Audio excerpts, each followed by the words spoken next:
भौतिकवाद में बदलता समाज का परिवेश तथा नैतिक मूल्यों का हनन, इसी पर मैं आपको एक कहानी सुनाना चाहती हूँ।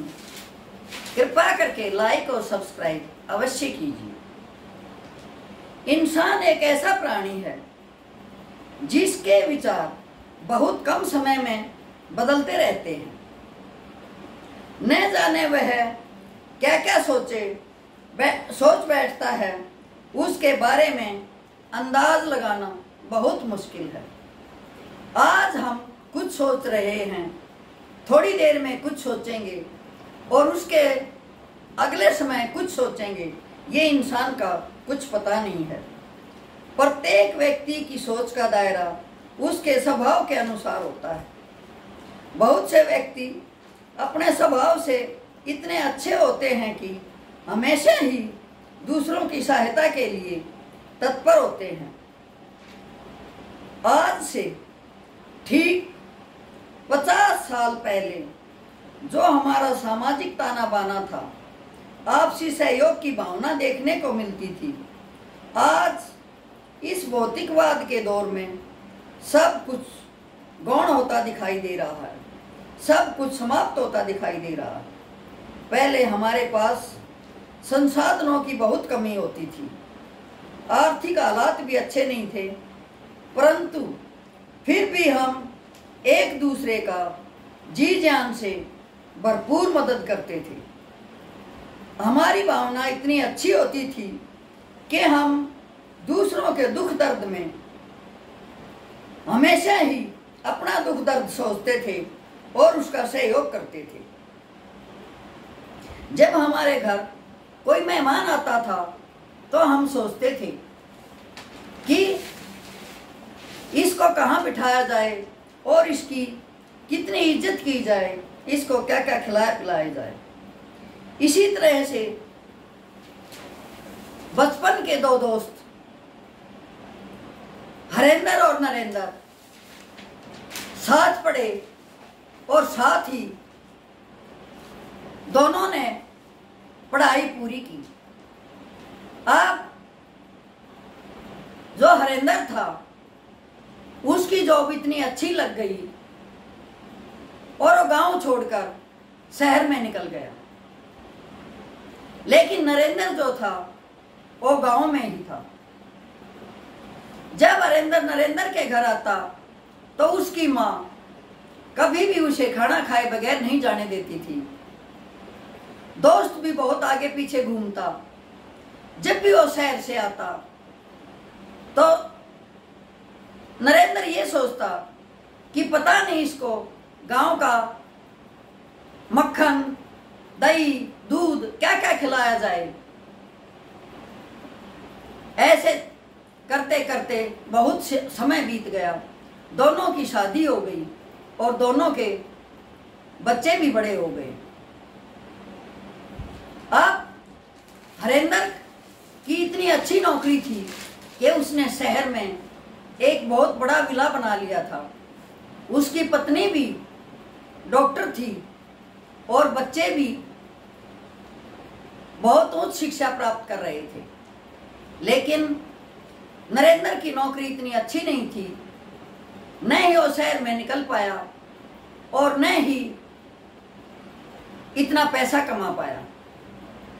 लेकिन वो सोचता था कि आज भी मेरा दोस्त हरेंद्र वही है जो बचपन में था।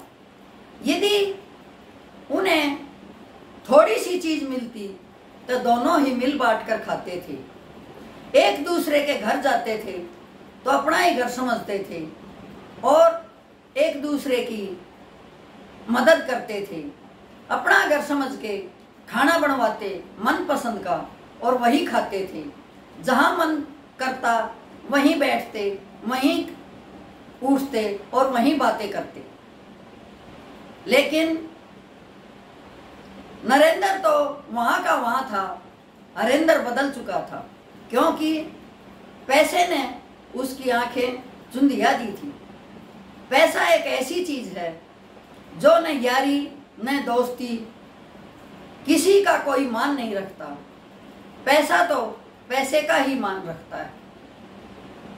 अब नरेंद्र की बदली हरेंद्र के शहर में हो जाती है और वो सोचता है कि चलो अच्छा हुआ, वहाँ तो मेरा दोस्त है, दोस्त के पास जाऊंगा, 2-4 दिन तो रखेगा, उसके बाद मैं अपना खुद का किराए पर कमरा लेकर खुद का अरेंजमेंट कर लूँगा और वहाँ तो मेरी अच्छी बनेगी, दोस्त के साथ अच्छी बातें करूँगा, अच्छा टाइम पास होगा, वहाँ तो मेरा जिगरी दोस्त है। लेकिन जैसा उसने सोचा था वैसा कुछ नहीं था।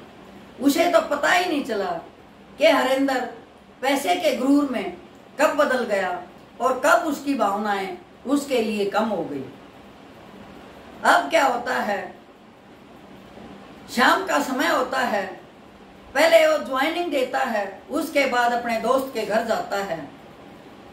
जो ही बेल बजाता है वो देखता है कि दोस्त बाहर आता है, कहता है नरेंद्र तू? बोले हाँ भाई मैं, क्योंकि मेरी बदली तेरे शहर में हो गई है और आज मैं तेरे पास ही रुकूंगा, कल फिर यहीं से ड्यूटी पर जाऊंगा, जैसे 2-4 दिन के अंदर मैं अपना अरेंजमेंट कर लूंगा और फिर। लेकिन हरेंद्र के पास तो समय ही नहीं था। उसने कहा अभी तेरी भाभी तो आई नहीं है ऑफिस से, बच्चे भी ट्यूशनों पर गए हुए हैं, तो चलो मैं ही तेरे लिए थोड़ा बहुत कुछ चाय नाश्ता करता हूँ। नरेंद्र ने देख लिया था कि हरेंद्र अनमने मन से बोल रहा है। उसने ऐसी असमर्थता जताई कि जैसे वो मुझे रखना ही नहीं चाहता हो। अब नरेंद्र भी कोई बच्चा तो था नहीं कि किसी दोस्त की भावना को न समझे। फिर वो अपने पिछले दिन याद करता है। जो ही हरेंद्र चाय बनाने जाता है त्यों ही वो अपने पिछले दिन याद करता है कि भौतिकवाद ने हमें कितना बदल दिया। वही हरेंद्र है, मेरे घर आता था, माँ को फरमाइश करता था, आज आंटी ये खाना है, आज वो खाना है, ये करना हो करना है। कहीं भी घर में बैठता उठता, कहीं भी छलांगे मारता, बातें करता। आज इस पैसे के गुरूर में ये कितना बदल चुका है। हरेंद्र ने उसको चाय नाश्ता तो दिया लेकिन कोई खास बात नहीं की। अब उस समय के लिए तो नरेंद्र मजबूर था, क्योंकि वो आ चुका था कि दोस्त के पास रुकना है, रात काफी हो चुकी थी। उसकी पत्नी भी आ जाती है, एक बार नमस्ते करती है, न पास बैठती है, न कुछ कुशल पूछती है और अपने कमरे में चली जाती है। ऐसे ही जो ही बच्चे बाहर से आते हैं, नरेंद्र सोचता है कि बच्चों से मस्ती करूंगा, उनकी पढ़ाई के बारे में पूछूंगा, उनसे कहानियां सुनाऊंगा, अपने बचपन की यादें ताज़ा करूंगा। लेकिन ऐसा कुछ नहीं था। बच्चे भी आए और नमस्ते करके अपने अपने कमरों में चले गए। नरेंद्र ड्राइंग रूम में बैठा हुआ अपने आप को कोस रहा था कि यदि मुझे ऐसा पता होता कि हरेंद्र इतना पैसे वाला हो चुका है कि बचपन की सब बातें, बचपन की दोस्ती, बचपन का मेल मिलाप सब कुछ भूल चुका है, तो मैं गलती से भी इसके घर नहीं आता। अब हरेंद्र उसको उसका रूम बता देता है। नौकर खाना सर्व करता है, खाना खा लेता है, अपने रूम में जाके सो जाता है। हरेंद्र ये कह के निकल जाता है कि मैं अभी थोड़ी देर में आ रहा हूं। और पूरी रात गुजर जाती है लेकिन वो हरेंद्र की शक्ल नहीं देखता।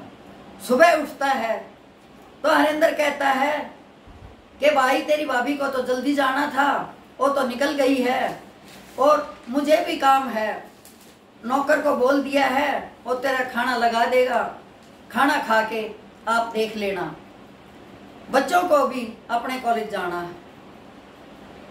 अब नरेंद्र अपने आप में ही गुस्सा करता, अपने आप में ही भुनता जा रहा था कि एक ऐसा दोस्त है जिसके पास दोस्त के लिए 1 मिनट भी नहीं है पास बैठने के लिए। कोई बचपन की यादें, बचपन की बातें, दोस्ती की यादें कुछ भी नहीं है, सिर्फ और सिर्फ पैसा है। अब नरेंद्र नाश्ता करता है, अपना बैग उठाता है और झुंझलाता हुआ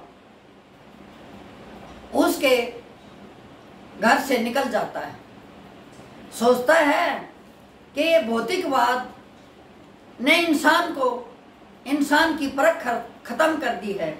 भाईचारा, दोस्ती, इंसानियत सब कुछ खत्म हो चुका है तो सिर्फ पैसा। एक ऐसा जिगरी दोस्त जो बचपन से यूं कहता था कि भाई हम 2 जिस्म एक जान हैं, हम जहां भी जाएंगे इकट्ठे ही रहेंगे, जैसे तैसे करके हमने अलग होने की कभी नहीं सोचेंगे। लेकिन आज देखो पैसे ने कितना गुरूर पैदा कर दिया है, एक दोस्त को दोस्त से अलग कर दिया।